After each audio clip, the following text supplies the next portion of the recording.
بشر بن حکم نے بیان کیا، کہا کہ ہم سے سفیان بن عینہ نے بیان کیا، کہا کہ ہم سے اسحاق بن عبداللہ بن ابی طلحہ نے بیان کیا کہ انہوں نے انس بن مالک رضی اللہ عنہ سے سنا۔ آپ نے بتلایا کہ ابو طلحہ رضی اللہ عنہ کا ایک بچہ بیمار ہو گیا۔ انہوں نے کہا اس کا انتقال بھی ہو گیا۔ اس وقت ابو طلحہ رضی اللہ عنہ گھر میں موجود نہ تھے۔ ان کی بیوی ام سلیم نے جب دیکھا کہ بچے کا انتقال ہو گیا تو انہوں نے کچھ کھانا تیار کیا اور بچے کو گھر کے کونے میں لٹا دیا۔ جب ابو طلحہ رضی اللہ عنہ تشریف لائے تو انہوں نے پوچھا کہ بچے کی طبیعت کیسی ہے؟ ام سلیم نے کہا اسے آرام مل گیا ہے اور میرا خیال ہے کہ اب وہ آرام ہی کر رہا ہوگا۔ ابو طلحہ رضی اللہ عنہ نے سمجھا کہ وہ صحیح کہہ رہی ہیں، اب بچہ اچھا ہے۔ پھر ابو طلحہ رضی اللہ عنہ نے ام سلیم کے پاس رات گزاری اور جب صبح ہوئی تو غسل کیا، لیکن جانے کا ارادہ کیا تو بیوی ام سلیم نے اطلاع دی کہ بچے کا انتقال ہو چکا ہے۔ پھر انہوں نے نبی کریم صلی اللہ علیہ وسلم کے ساتھ نماز پڑھی اور آپ سے ام سلیم کا حال بیان کیا۔ اس پر رسول اللہ صلی اللہ علیہ وسلم نے فرمایا کہ شاید اللہ تم دونوں کو اس رات میں برکت عطا فرمائے گا۔ سفیان بن عینہ نے بیان کیا کہ انصار کے ایک شخص نے بتایا کہ میں نے ابو طلحہ رضی اللہ عنہ کی انہی بیوی سے 9 بیٹے دیکھے جو سب کے سب قرآن کے عالم تھے۔ صحیح بخاری حدیث نمبر 1301۔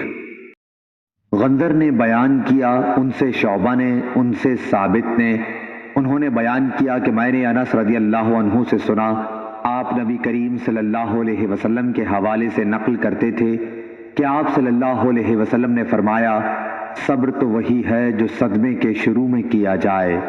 صحیح بخاری حدیث نمبر 1302۔ قریش نے جو حیان کے بیٹے ہیں نے بیان کیا، ان سے ثابت نے اور ان سے انس بن مالک رضی اللہ عنہ نے بیان کیا کہ ہم رسول اللہ صلی اللہ علیہ وسلم کے ساتھ ابو سیف لوہار کے یہاں گئے۔ یہ ابراہیم رسول اللہ صلی اللہ علیہ وسلم کے صاحبزادے دودھ پلانے والی انا کے خاوند تھے۔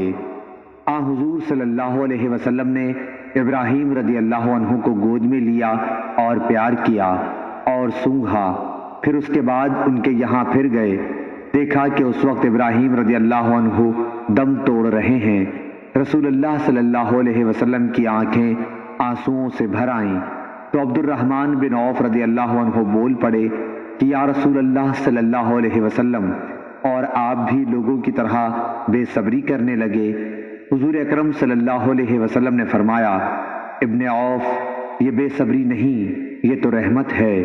پھر آپ صلی اللہ علیہ وسلم دوبارہ روئے اور فرمایا آنکھوں سے آنسو جاری ہیں اور دل غم سے نڈھال ہے، پر زبان سے ہم کہیں گے وہی جو ہمارے پروردگار کو پسند ہے، اور اے ابراہیم ہم تمہاری جدائی سے غمگین ہیں۔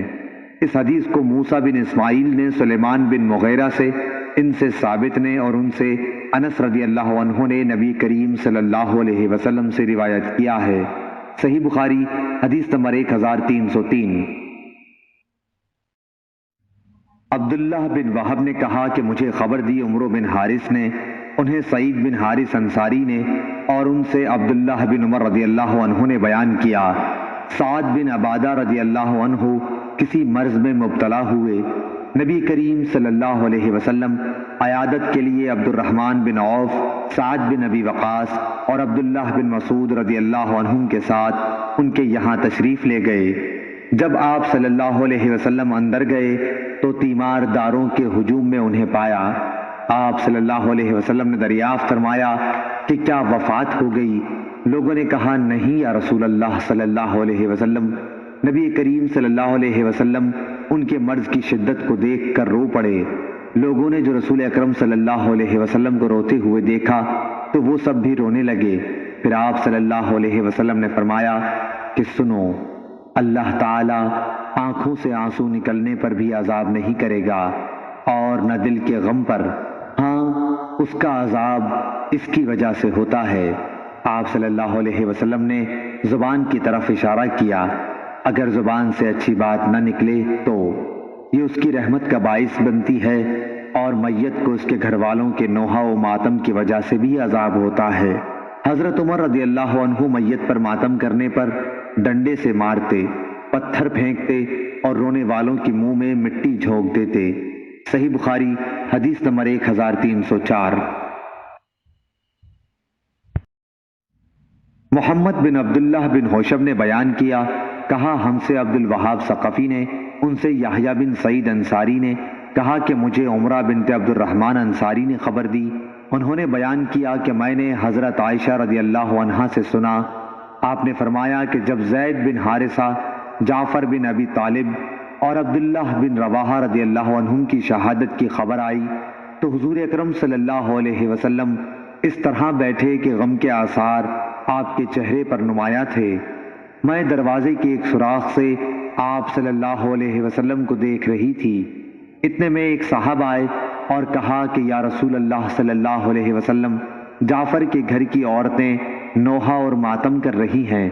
حضور صلی اللہ علیہ وسلم نے روکنے کے لیے کہا، وہ صاحب گئے لیکن پھر واپس آ گئے اور کہا کہ وہ نہیں مانتی۔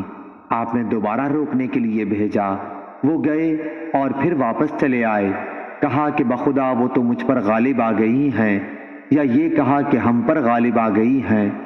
شک محمد بن ہوشب کو تھا۔ عائشہ رضی اللہ عنہا نے بیان کیا کہ میرا یقین ہے کہ آپ صلی اللہ علیہ وسلم نے فرمایا کہ پھر ان کے منہ میں مٹی جھونک دے۔ اس پر میری زبان سے نکلا کہ اللہ تیری ناک خاک آلودہ کرے، تو نہ وہ کام کر سکا جس کا حضور صلی اللہ علیہ وسلم نے حکم دیا تھا اور نہ آپ کو تکلیف دینا چھوڑتا ہے۔ صحیح بخاری حدیث نمبر 1305۔